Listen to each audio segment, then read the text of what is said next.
কমে যেত।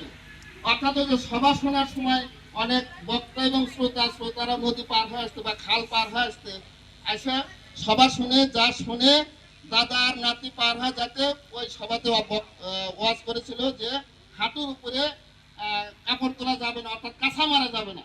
আমি আঞ্চলিক ভাষায় বলি। তো ওই নাতি আর দাদা সভা শুনে যাওয়ার সময় দাদা করছে কি কাপড় আলাপ করতে করতে একেবারে খরচ তরফ করে ফেলেছে।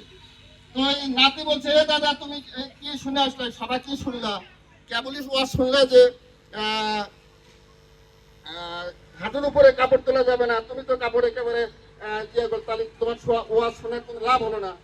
তো দাদা বলছে ডুববে, ওটা তো ওই পারি ধুয়ে আসলাম, এ পারি নিয়ে আসা যাবে। শিক্ষা ব্যবস্থাটা ছিল ওই রকম।